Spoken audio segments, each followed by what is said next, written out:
Assalamualaikum warahmatullahi wabarakatuh. Apa kabar semuanya? Semoga kita dalam keadaan yang sehat, keadaan yang baik, dan selalu bahagia. Dan saya ucapkan selamat datang kepada peserta didik baru yang sekarang berada di kelas 10 Tata Busana dan kelas 10 Akuntansi. Selamat datang dan selamat bergabung, selamat belajar di SMK Islam Sudirman 1 Ambarawa ini. Perkenalkan, nama saya Rina Zuhriyah, saya dipanggil Bu Rina. Nah, nanti kita akan bertemu pada beberapa mata pelajaran di kelas 10. Yang pertama yaitu Pendidikan Agama Islam untuk semua kelas 10 Akuntansi dan kelas 10 Tata Busana.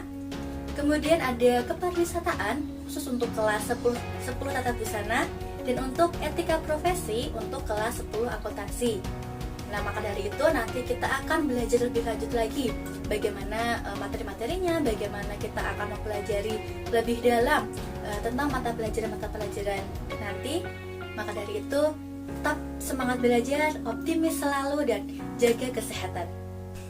Oke, di sini saya akan membacakan tentang kontrak belajar semester ganjil pada mata pelajaran Pendidikan Agama Islam dan Budi Pekerti untuk kelas 10 Akuntansi dan Keuangan Lembaga serta kelas 10 Tata Busana.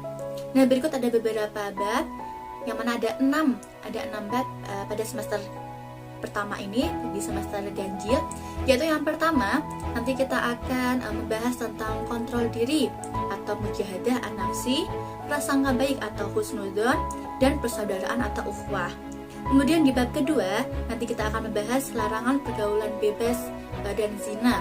Kemudian di bab ketiga kita mendapatkan tema Asmaul Husna dari 8 asma, yaitu Al-Karim, Al-Mu'min, Al-Wakil, Al-Matin, Al-Jami, Al-Adal, dan Al-Akhir. Kemudian di bab keempat kita akan mempelajari tentang beriman kepada malaikat-malaikat Allah SWT. Kemudian yang kelima kita mempelajari tentang berpakaian sesuai syariat Islam. Dan yang keenam, yang terakhir, kita akan mempelajari tentang perilaku kejujuran dalam kehidupan sehari-hari. Nah, itu dia ada 6 bab yang semoga bisa menjadi gambaran untuk kita belajar ke depannya di semester 1 ini.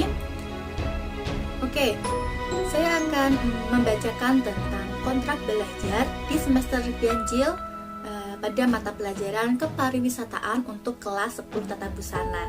Nah, berikut ini ada beberapa bab yang akan kita pelajari dalam satu semester ini. Ada 6 bab ya. Yang pertama yaitu memahami industri pariwisata.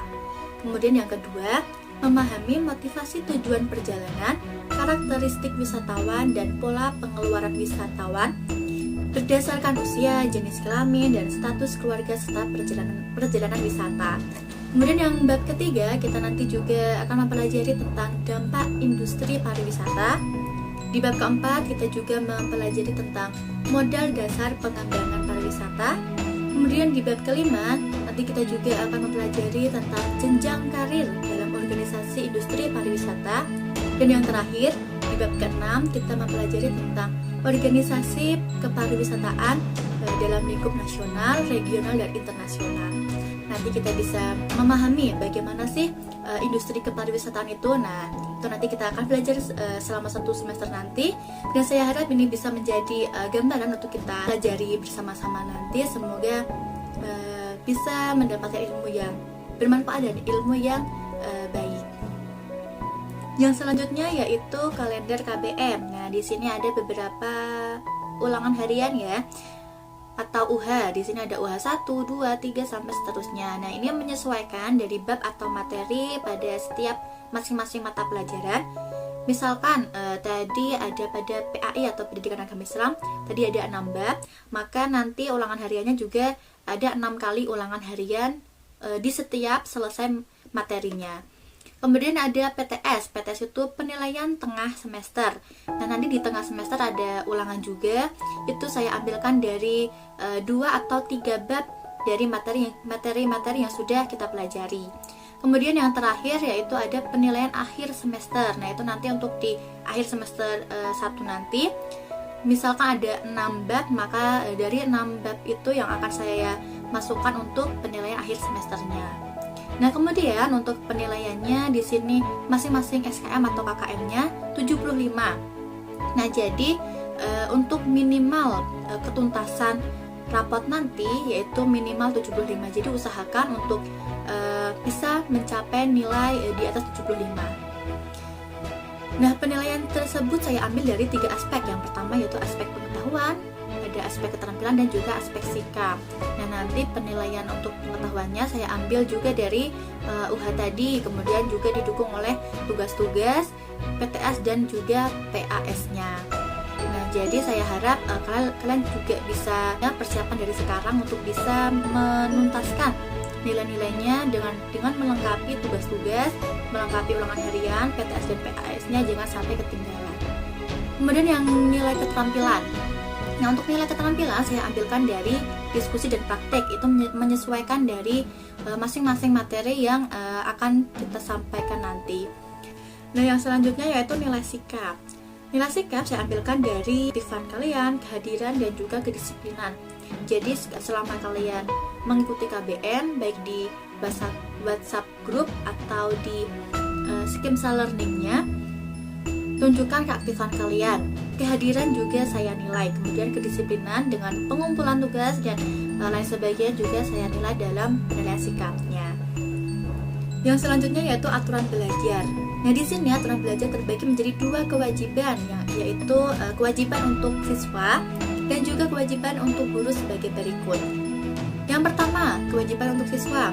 Siswa melaksanakan pelajaran daring sesuai dengan jadwal yang sudah ditentukan oleh sekolah. Yang kedua, absensi selama daring dilakukan melalui absensi online dan pengumpulan tugas. Nah, untuk mapel saya yaitu PAI, Kepariwisataan dan juga Etika Profesi, nanti selama pembelajaran untuk absensi saya ambil dari absensi online, baik itu di WA Group maupun di Moodle atau Skimsa Learning-nya, dan juga pengumpulan tugas. Jadi nanti untuk pengumpulan tugasnya nanti saya masukkan juga sebagai absensi kalian.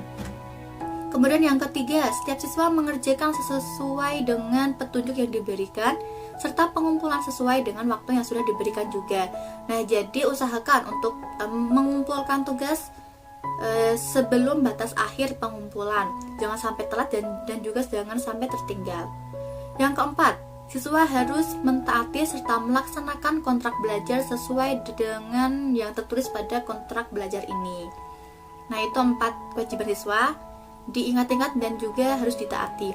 Kemudian kewajiban guru. Nah, di sini saya sebagai guru mata pelajaran juga mempunyai kewajiban, yaitu yang pertama, harus mengecek kehadiran siswa setiap kali proses pembelajaran daring dilakukan. Nah, mungkin nanti untuk kalian yang merasa belum saya absen bisa konfirmasi, bisa langsung menghubungi saya melalui WA. Kemudian yang kedua, guru wajib memberikan pelajaran sesuai dengan jadwal. Jika ada perubahan jadwal pelajaran, maka harus ada pemberitahuan serta diskusi terlebih dahulu. Kemudian yang ketiga, guru wajib memproses serta memberikan nilai akhir kepada siswa harus sesuai dengan ketentuan sebagai berikut, yaitu yang pertama, tugas dan UH ulangan harian tadi sebesar 40%, kemudian PTS dan PAS-nya 30%, dan kemudian kehadiran dan keaktifan 30%. Oke, itu tadi beberapa kontrak belajar yang bisa saya sampaikan dan juga sedikit perkenalan dari saya. Semoga kedepannya kita bisa mengikuti KBM daring dengan lancar, dengan baik, dan semoga dari kontrak belajar tadi bisa dipahami dan juga bisa kita taati bersama-sama.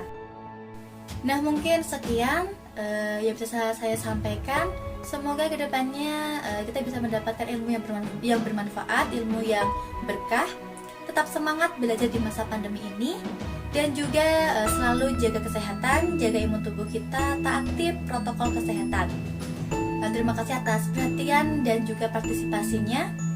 Saya akhiri, sekian, terima kasih, dan wassalamualaikum warahmatullahi wabarakatuh.